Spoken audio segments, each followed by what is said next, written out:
Salut à tous les amis, salut YouTube, c'est Mika, on se retrouve pour le débrief du match entre l'Olympique Lyonnais et le Racing Club de Lens, une défaite qui fait très mal parce que c'était le match qu'il fallait gagner comme je vous l'avais dit en avant-match hier. J'avais même prédit, je passe pour un con du coup après coup, mais c'est pas grave, c'est le jeu qui veut ça. J'avais prédit victoire de l'OL 4-1 contre ce Lens là qui me paraissait vraiment en tout point inférieur à nous. J'avais vu Lens au stade et en Ligue 1 aussi à la télé, et je m'étais dit, ce Lens-là, logiquement, contre un OL qui est sérieux, n'a pas en théorie les arguments pour nous faire mal. Mais j'avais quand même dit en vidéo que dans un monde, dans le foot qui n'est pas une science exacte, il y a un monde dans lequel l'OL peut patiner, faire un match moyen, et en face, Lens faire le match de gala, de fin de saison, pour peut-être, pour différentes motivations. On y est, voilà, on y est. Et donc défaite de l'OL 2-1, au terme d'un match qui fera jaser, j'imagine, parce qu'il y a tellement de choses à redire. Alors, les amis, j'avais le choix entre faire un débrief soit rempli d'émotions, un petit peu dans le pathos, et vous dire mon point de vue de supporter qui a chaud vraiment à mal au crâne. J'aurais pu le faire, mais ce coup-ci, je vais faire un petit peu différemment, parce que les émotions, c'est bien sûr, comme vous, comme moi, on est tous tristes, voilà, c'est terrible de se dire que l'OL aurait pu, dans une Ligue 1 plus sérieuse, l'OL aurait pu finir top 4. L'OL avait les armes offensives pour le faire, même si parfois il y a des éléments qui posent question, un déséquilibre défensif, un manque de profil de joueurs, ça je peux l'entendre. Mais l'OL avait en théorie les armes offensives pour faire top 4 en Ligue 1. Mais le constat est là, il est devant nous, il manquait trop de choses. Je pense qu'il manquait trop de choses à l'OL pour être vraiment, en fin de compte, un candidat crédible au top 4. Et à la conclusion que l'on verra donc en fin de vidéo, et la suivante, c'est que désormais c'est fini. C'est fini, je pense qu'on a tous fait une croix sur le top 4 en Ligue 1. L'OL est trop loin, l'OL a montré qu'il y avait des limites trop forte pour espérer quelque chose en fin de saison. C'est comme ça, c'est le foot qui veut ça. J'aurais pu en parler avec plus d'émotion et plus de colère. À l'heure où je vous parle, il est maintenant 20h05. J'ai attendu 1 heure avant de faire le débrief pour être plus calme et plus apaisé, parce qu'il y a 1 heure, j'en voulais à la terre entière, j'en voulais au coach, j'en voulais aux joueurs évidemment, et j'en voulais surtout à John Textor, dont je parlerai après, parce qu'il ne peut pas comme ça passer au travers des mailles du filet. Je pense que la situation du club actuel est en grande partie due à sa gestion qui est catastrophique, qui est remplie d'instabilité.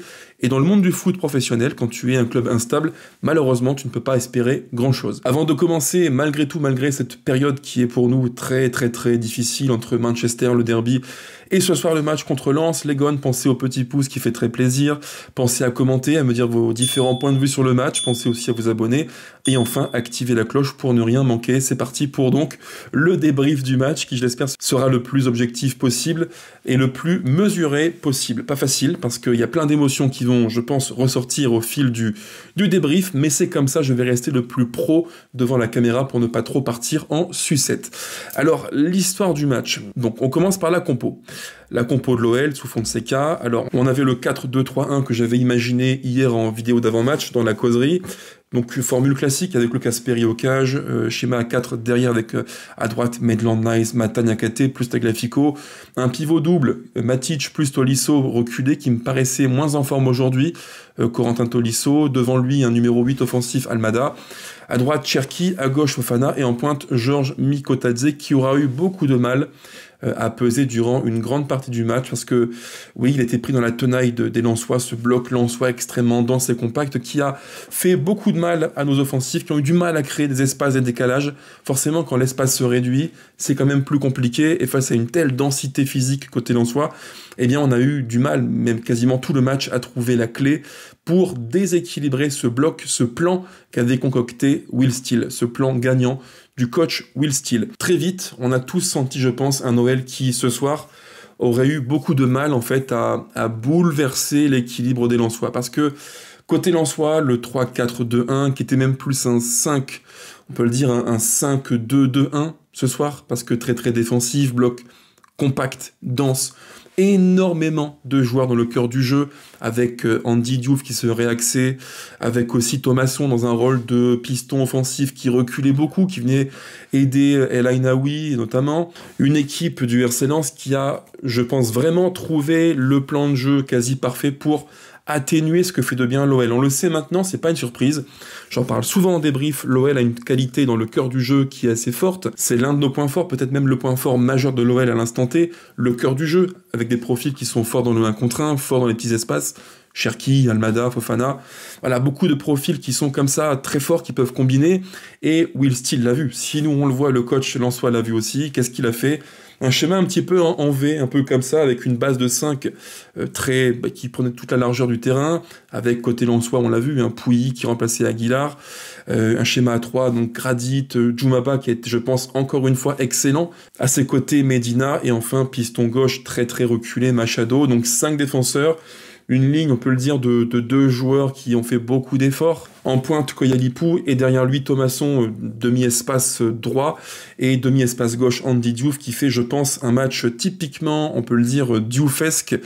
C'est attendu, un match plein de courses, de projections, un joueur qui a un volume physique énorme et qui a fait du mal à l'OL ce soir, parce qu'en projection, il a su casser des lignes, il a fait très mal, en transition, défense-attaque pour les Lensois, et ça, on a eu beaucoup de mal à le gérer durant, je dirais, 45 minutes, malheureusement. Ce qui fait que, durant une mi-temps, on a tous senti que l'OL aurait du mal. À la possession, c'est vrai, on a eu, je crois, peut-être la balle durant 2/3 du temps, c'est beaucoup, c'est énorme. Bien sûr que c'est énorme, mais qu'est-ce qu'on en a fait concrètement? Qu'est-ce qu'on a su faire du ballon quand on l'avait? Eh bien, moi, je trouve pas assez. Pas assez, parce que durant trop longtemps, on s'est entêté dans une forme d'animation hyper axiale, avec beaucoup de joueurs dans le cœur du jeu, Cherki qui se réaxait, Almada, Mikotadze, Matic, Tolisso, bref, beaucoup de joueurs qui ont créé pour nous un petit peu un entonnoir. Et ça, c'est l'un de mes points de critique du match. J'aurais aimé que l'on varie un peu plus nos approches. Moi, il y a un point qui m'interpelle, les amis. Comment ça se fait que quand on est comme ça face à un bloc bas, on sait que Lens va être groupé, très dense, hyper axial, et bloquer, boucher l'espace dans le cœur du jeu? On le savait, c'était prévisible. Mais qu'est-ce qui justifie qu'on ne tire jamais aux 16 mètres? On ne tire quasiment jamais de loin. Comment c'est possible? Dans un match comme ça qui est verrouillé, t'as pas beaucoup d'espace, t'as peu de temps pour t'organiser, lever les yeux et prendre une décision, il faut tirer de loin. La frappe de loin, c'est l'un des outils dans le foot qui permet d'attirer les blocs défensifs, de les faire sortir pour créer dans la foulée un espace. Soit tu peux tirer, quand tu as l'angle propice pour le faire, soit tu peux, sur un bon décalage, donner un ballon judicieux. Et ça, on le fait jamais. On ne le fait jamais. On s'entête dans une façon d'approcher le bloc lensois hyper axial, où tout le monde comme ça vient se buter un peu bêtement dans le cœur du jeu sur Djoumaba qui est un rock, sur Grady, sur Medina, et ça ne passe pas. Ça ne passe pas. Alors en seconde mi-temps c'était un peu mieux, on a un petit peu rééquilibré l'approche des attaques côté OL, mais c'est pas suffisant. Et moi c'est un point que je regrette, parce que ce plan de Will Steele, le plan du coach lensois, il était bien senti. C'est un plan gagnant pour le RC Lens. Qu'est-ce qu'ils ont fait? C'est très facile. Bloc relativement bas, on attend, on est compact, on est dense. Thomasson et Diouf ont fermé systématiquement les moindres circuits de passe pour l'OL. C'était trop facile, beaucoup trop facile. Et dans ce moment du match, c'est là où on peut se dire qu'au final, la perte de Nuama est une perte qui fait extrêmement mal. Parce qu'il te faut des profils de joueurs comme ça qui vont dans le 1 contre 1, insister, faire mal. Fofana l'a fait que durant un bon bout de temps du match, ça a été précieux pour nous. Mais il te manquait à droite ce pendant, cet équivalent qui peut, dans du 1 contre 1, à la course, changer le rythme, accélérer sur une course qui fait la différence. On ne l'a pas. Ce qui fait que nos approches offensives ont été sacrément stéréotypées. Mais vraiment, pour le coup, on a vu durant une grande partie du match, je dirais durant une mi-temps, un OL qui a systématiquement attaqué à gauche, avec Tagliafico relativement haut, qui prenait le couloir, Fofana à ses côtés qui se réaxait dans du 1 contre 1 face à Gradit, mais c'était quasiment tout, c'était vraiment stéréotypé. Concrètement, qu'est-ce qu'on a fait avec ballon? C'est simple, c'était possession dans le cœur du jeu, au niveau du rond central, Matic, Tolisso, qui trouvait à gauche Tagliafico, qui trouve Fofana, percussion, bien souvent dans le 1 contre 1 il a fait mal au Lensois, et dans la foulée, qu'est-ce qu'il faisait? Centre en retrait, et là c'est trop facile, quand tu as Djoumaba qui fait, c'est un poids lourd, c'est un rock, c'est un buffle, quand tu as Medina, quand tu as Gradit, un bloc lensois très groupé, très dense, c'est trop facile pour eux à défendre, vraiment trop facile. Possession stérile, très peu d'occasions franches, et à mon avis, si on prend les stats du match, ce que je fais maintenant pour vous et que je mets à l'écran, hop, les voici, les voilà, voilà, c'est clair, les chiffres le montrent bien, durant la première mi-temps, l'OL a 0,38 expected goals, 0,38 contre 0,51 pour les Lensois, donc c'est pas non plus étonnant de se dire que Lens a été très peu mis en difficulté. On a eu Durant 45 minutes, 0 grande chance, 8 tirs et seulement 3 petits arrêts de Matthew Ryan, donc pour 0,38 expected goals. Et en seconde mi-temps, est-ce que c'est mieux? Alors un petit peu mieux, mais pas beaucoup mieux. En termes d'expected goals en seconde mi-temps, on est à 0,57, ce qui fait qu'au cumul sur l'ensemble du match, l'OL culmine à 0,95 expected goals. Et ça, pour moi, les amis, ça résume plutôt bien ce que j'ai vu, le match qu'on a vu. Un OL qui, oui, a eu globalement une forme d'emprise technique, c'est vrai, avec une possession à 69%, c'est énorme, c'est vraiment beaucoup, mais qu'est-ce qu'on en fait? Pas grand-chose. Et au final, ça aboutit à un match où l'équipe protagoniste se heurte à un mur durant quasiment tout le long du match, et sur le moindre contre-coup, eh bien, tu prends un but, puis un deuxième sur un banger de Zaroury, et ça vient punir un OL qui joue ce match à domicile si important sous le crachin, sous la tempête terrible côté Lyon. Ça fait mal, mais c'est un petit peu, je pense, à l'image de ce que fait de bien et de mal l'OL, et c'est un petit peu aussi à l'image de la saison. Un OL qui techniquement a plein de beaux joueurs de foot. C'est vrai, je l'ai dit, Cherki, Almada, Fofana, Mikotadze, Tolisso, il y a plein de bons profils de joueurs de foot. Mais quand offensivement tu n'es pas clinique et quand défensivement tu l'es encore moins, c'est trop compliqué. C'est trop compliqué. Ce qui fait que ce match-là, on le perd. Bien sûr, c'est cruel, c'est difficile. Ça frappe la tête, ça fait mal au crâne, évidemment. Mais au fond, est-ce qu'on a vraiment livré un match de prétendant au top 4 en Ligue 1? Est-ce qu'on a vu les ingrédients d'une équipe qui voulait, coûte que coûte, peu importe les moyens, du genou, de la tête, du tibia, du torse, une équipe qui voulait prendre 3 points pour croire encore en son destin de Ligue des Champions. Parce que oui, les lacunes défensives, elles sont bien là, on les a encore vues ce soir à de multiples reprises, sur le 1-0 des Lensois, corner, on est extrêmement laxiste, un ballon qui est là, un petit cafouillage, frappe, but, bon, à la limite, tu peux encore entre guillemets, l'excuser, c'est le début du match, tu prends le 1-0, rien n'est fait, fort heureusement, et tu n'es pas à l'abri d'un cafouillage, d'un but de gag comme ça, où, oui, c'est bizarre, mais ça peut se produire. Ça peut se produire, mais dans la foulée, tu attends de l'OL autre chose. Tu attends d'une équipe qui veut le top 4 en Ligue 1, qui veut l'arracher, tu attends un match plus abouti, une emprise technique, moi je voulais voir ça. Je voulais un OL qui montre dès le départ à ce lance de Will Steele qu'il n'y a pas la place pour espérer grand-chose, que eux sont en roue libre en théorie et que nous on veut impérativement le top 4, mais on n'a pas vu ça. Et dans la foulée, qu'est-ce qui se passe ? Encore une fois, j'ai écrit sur mon petit calepin différents moments du match, différents instants du match, à la 23e et 50 secondes pour être très précis, transition rapide pour Lens, et là encore une fois dans l'équilibre, dans le déséquilibre défensif de l'OL, on est totalement à la ramasse. Et ça s'est produit une fois, 2 fois, 3 fois, 4 fois, il y a eu plein d'instants du match où vraiment je me suis dit mais c'est pas possible, c'est le retour de l'OL, totalement naïf défensivement, déséquilibré, un OL qui fait n'importe quoi, un OL qui peut perdre un ballon stupide en phase de possession en bloc relativement haut, et sur une passe moisie, perte de balle, transition, attaque-défense pour nous, et là on subit une énième phase de transition. C'est pas possible au plus haut niveau, quand tu as comme ça des lacunes individuelles qui vont te plomber et qui vont te ramener à ta triste réalité, tu ne peux pas espérer grand-chose. Et je pense que, encore une fois, on a payé nos différentes lacunes défensives qui font mal, qui font beaucoup trop mal. Le but de Zaroury, c'est terrible, mais c'est honteux. Et certains me diront, mais c'est normal parce qu'on a voulu fournir les efforts pour revenir au score, pour rattraper le retard sur Lens. Bien sûr, ça fatigue, bien sûr. Mais dans le Money Time, quand c'est plus chaud, quand c'est là où se joue la saison pour l'OL, donne tout. Le but du 2-1 de Zaroury, c'est terrible. Je mettrai à l'écran un screen pour l'illustrer. Zaroury, il a, je crois, peut-être 2-3 secondes pour lever les yeux, avancer, ajuster, tirer. C'est pas possible. Ça, c'est pas le comportement défensif d'une équipe qui veut gagner et accrocher la Ligue des Champions. C'est pas ça. Là, j'ai vu une équipe qui était encore une fois dans ses vilains défauts. Ces lacunes défensives qui nous auront plombé, je dirais quasiment depuis août. Donc, qu'est-ce qu'il se passe? Tu prends une transition, tu es trop loin, tu ne cadres pas, tu ne marques pas. Marquage préventif qui est inexistant. Et là, forcément, c'est compliqué. C'est trop difficile à ce niveau-là de jouer un foot qui est aussi naïf défensivement.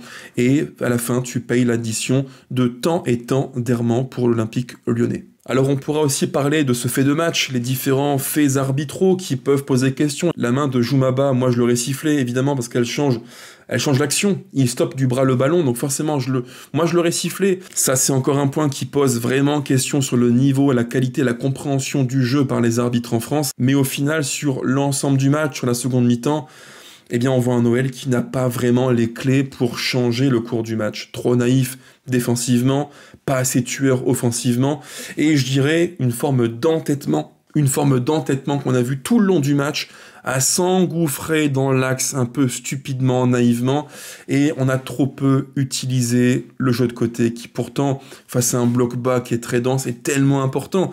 Il te faut ces joueurs qui vont écarter le jeu le plus possible, fixer, créer du 1 contre 1 pour, dans le cœur du jeu, libérer les espaces. Et là, je trouve que malheureusement, on s'est entêté bêtement, et on a quand même, faut le dire, facilité grandement la tâche des Lensois qui, grosso modo, ont opposé à nous un bloc groupé, dense, compact, discipliné, et nous n'avions pas les clés pour le bouleverser.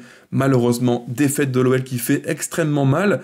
Et alors, top et flop du match, très vite, c'est pas non plus le cœur du match, mais j'en parle très rapidement. J'ai aimé le match de Matic durant, je dirais, quasiment 1 heure de jeu. En tout cas, avec ballon. Sans ballon, c'est quand même plus difficile, c'est vrai. En transition, attaque, défense, on a beaucoup souffert, mais ce n'est pas le seul, pour moi en tout cas, fautif. C'est l'ensemble de l'équipe qui, défensivement, a vraiment souffert. Donc Matic avec ballon, c'est un petit top, mais mon vrai top du match, je dirais Fofana, parce que lui, par son profil technique, ses caractéristiques, c'est peut-être le seul qui pouvait, dans du 1 contre 1, créer du déséquilibre. Ça, on l'a pas assez fait, c'est trop peu. Un joueur sur 11 qui peut créer du déséquilibre en 1 contre 1, ça n'est pas assez dans ce foot où il faut de l'intensité, de la verticalité. C'est ce qu'il a manqué aujourd'hui à l'OL. Et je pense qu'un Nuama aurait fait grand bien à droite pour justement créer du 1 contre 1 et insister, mettre la pression dans un rapport de force qui trop souvent n'a pas été assez déséquilibrant face à un bloc lensois très très solide. Maintenant, mon flop du match, c'est Corentin Tolisso, parce qu'il fait un match, je trouve, relativement moyen. Je l'ai trouvé extrêmement emprunté, très lourd, pas dans le rythme du match. D'ailleurs, je pense qu'il a eu une des pires notes dans l'équipe et ça me paraît fort justifié. Et pour couronner le tout, je n'ai vraiment pas apprécié quand il a quitté le terrain prématurément, alors qu'il allait être remplacé par Tessman quelques secondes après. On a joué littéralement à 10 contre 11 durant quelques instants parce qu'il a quitté le terrain sans même simuler, pourquoi pas, une blessure, pour gagner un peu de temps et laisser Tessman rentrer tranquillement. Et ça, c'est typiquement pour moi le comportement qui traduit une forme de démission individuelle. On n'y arrive pas, j'ai une petite gêne, je sors et peu importe ce qui se passera pour l'équipe, tant pis, on verra bien. Je n'ai pas du tout aimé et je pense qu'il a mérité son statut de flop du match. Alors oui, j'aurais pu aussi parler de Fonseca qui, je pense vraiment, a un plan A, un plan de jeu qui est bien. Son plan A, en gros, le 4-2-3-1 qui, avec ballon, devient une forme de 3-4-2-1 avec Maitland Nice relativement haut, Cherki, Réaxé, Almada aussi. Très bien, c'est intéressant, j'aime bien ce foot-là. Mais Fonseca, je pense qu'il a un problème qui trop souvent se produit au cours des matchs, c'est la lecture des matchs. Je trouve qu'il y a des moments de match où il faudrait changer quelque chose, il faudrait changer l'histoire du match, renverser la table. Et ça, il a un peu de mal à le faire quand même. Manchester, alors sans faire de replay sur Manchester, le derby pareil, et ce soir, rebelote. Je trouve que à la mi-temps, on voit tous que l'OL patine, que techniquement il manque des choses, qu'on se heurte à un bloc trop bas. Il fallait peut-être apporter devant une solution en plus pour épauler Mikotadze, et il fallait peut-être créer un peu plus de déséquilibre à droite, et ça, il met beaucoup trop de temps à le faire. C'est long, il faut attendre quasiment 1h10 pour qu'on voit enfin un changement qui va instaurer un déséquilibre plus prononcé de l'OL, avec l'entrée de Alejandro Gomez, qui vient épauler Georges Mikotadze, mais c'est vraiment trop tard, c'est extrêmement tardif, et Fonseca, c'est son vilain défaut. Il a un plan A, il a du mal à en déroger, et pour aboutir à un plan B, à un plan C, il faut vraiment qu'il soit dans l'ultime recours face au pied du mur, je dirais. D'ailleurs, puisqu'on parle de Fonseca, il a eu une déclaration en conférence de presse que j'ai moyennement appréciée, une sorte de petit tacle déguisé à Pierre Sage, puisqu'il a dit qu'il avait récupéré l'OL dans une situation comptable loin des objectifs du club, donc comprenez, loin de la Ligue des Champions. Eh bien, ce soir, c'est un peu le hasard qui fait bien ou mal les choses, peu importe comment on l'envisage, mais l'OL est out pour la Ligue des Champions, après quelques heures où Fonseca a dit qu'il avait récupéré l'OL lui-même loin du compte en Ligue 1. Comme quoi, parfois, je pense qu'il vaut mieux se taire, ne pas trop parler, parce que le karma peut vite te rattraper. Et pour finir, les amis, c'est mon coup de gueule de la soirée. Parce que le classement, le voici, le voilà. L'OL est donc 7ème, 54 points. On est maintenant à minimum 3 points du top 4 dans l'attente du match entre Lille et l'Olympique de Marseille. Et il fallait accrocher au moins la 4e place pour être potentiellement en Ligue des Champions. En tout cas, jouer un tour préliminaire. On n'y est pas et on n'y sera pas, c'est quasiment sûr. Et même pire que ça, si on va plus loin, si on imagine la fin de la saison, il y a un monde dans lequel l'OL est carrément en dehors de l'Europa League. C'est pas impossible. Et ça, pour moi, c'est la conséquence, c'est l'addition que l'on paye en fin de saison après des mois et des mois d'instabilité chronique qui ont fait tant de mal au club, tant de mal. Si on se remémore tous les différents événements, Friot son départ, Pierre Sage le départ, Prud'homme qui va partir, des chamboulements internes incessants, des va-et-vient, mercato estival, hivernal, ça bouge dans tous les sens. Un président, John Textor, qui est là une fois toutes les 3 semaines, c'est pas possible. Dans cette Ligue 1 qui est concurrentielle cette année, il te faut quelqu'un qui incarne l'OL quotidiennement. Il était où ce soir, Textor? Nulle part. En tout cas, pas au Parc OL. Comment tu peux être objectivement un candidat crédible au top 4 et à la Ligue des Champions? C'est impossible. Il y a trop d'instabilité. C'est tout le temps pareil, c'est permanent. Ça fait des mois que c'est comme ça. Ça fait des mois où on se dit, mais où va l'OL? Dans quel sens? Avec qui? Comment? Avec quels moyens? Quelles sont les personnes qui vont incarner sur la durée, je dis bien sur la durée, le projet sportif olympique lyonnais? C'est un marasme complet. Et là, on paye l'addition d'une gestion qui, en tout point, est désastreuse, calamiteuse. Et là encore, c'est que du sportif, c'est que du ballon rond, c'est que du foot. Mais le pire est à venir. Moi, je vais encore plus loin que ça. On savait que dans le projet sportif et économique, accrocher la Ligue des Champions, c'était vital pour l'OL, pour les finances du club. Aujourd'hui, qu'est-ce que l'on a? Si on fait un bilan, une photographie à l'instant T de l'OL, si on fait une découpe claire, nette et précise, on a un club qui est en Ligue 1 7e, qui est loin du top 4, qui ne sera pas, assurément ou presque, en Ligue des Champions. D'un point de vue économique, tu as vendu 250 millions d'euros d'actifs. LDLC Arena, OL féminin, OL Reign, bref, tu liquides des actifs et tu as un déficit structurel sur 6 mois entre juin et décembre 2024 de, je le rappelle, moins 117 millions d'euros. Moins 117 millions d'euros. Et il y a fort à parier, malgré les grands efforts faits durant l'hiver en termes de vente de joueurs, il y a fort à parier que le déficit structurel sur les 6 mois restants, entre janvier et juin 25, sera moins fort, c'est vrai, mais il sera malgré tout présent. Et on sait, je le rappelle aussi, que la DNCG exigeait de l'Olympique Lyonnais et de Textor qu'il approvisionne la somme de 175 millions d'euros. Et pour répondre à ce défi-là, John Textor avait énoncé un plan, le plan de sauvetage du malade, du patient olympique lyonnais, avec des leviers, j'en parle souvent en vidéo. L'introduction en bourse, l'IPO, on nous promettait monts et merveilles, quasiment je crois 150 millions d'euros que devait lever Eagle en bourse sur les marchés financiers américains. Qu'en est-il? Absolument rien, c'est mort, il n'y a rien. La vente de Palace, on nous avait dit dans le communiqué de Eagle Group que l'OL percevrait 40 millions de la vente des parts de Crystal Palace détenues par John Textor. Qu'en est-il? Absolument rien, toujours rien. Et on nous promettait enfin la Ligue des Champions qui serait la manne financière pouvant oxygéner les comptes de l'OL. Pas moins de 50 voire 60 millions d'euros pour un parcours relativement correct en Ligue des Champions. Mais dans un football français où on sait que la DNCG a voulu mettre un petit coup de collier, resserrer les boulons, en disant aux différents clubs, terminé, il n'y aura plus de promesses de vente dans vos comptes, de promesses de vente de joueurs, terminé. Cette même DNCG qui a dit maintenant, vous ne pourrez plus budgétiser, intégrer dans votre budget la rentrée liée aux droits TV. Alors avec tout ça, avec toutes ces contraintes qui sont financières, économiques, sportives et DNCG, mais qu'est-ce qu'on fait maintenant? On va où? Comment? Dans quel sens? Moi, j'ai besoin que nos dirigeants prennent la parole maintenant, là, dans les prochaines heures, et nous disent où on va, quel est le projet, avec qui, comment, avec quels moyens. Il faut de la clarté pour ce club qui, logiquement, avec tous ses atouts, doit être un top 3 chaque année en Ligue 1. C'est pas possible que l'OL, comme ça, végète comme un patient en mort cérébrale chaque année et qu'on se dise, qu'on soit là à espérer, en priant hypothétiquement sur une défaite de Lille contre Marseille, en priant aussi comme des mendiants que les Verts battent Monaco chez eux. C'est pas possible quand même. On n'est pas réduit à être un club qui doit espérer des autres qu'ils fassent le boulot pour exister en Ligue 1. C'est pas possible. On a besoin plus que jamais de la stabilité. Alors, là encore, pour finir la vidéo, peu importe ce qu'il se passera d'ici les prochains jours, est-ce que Prud'homme partira, oui ou non? Je pense que oui, c'est quasiment acté.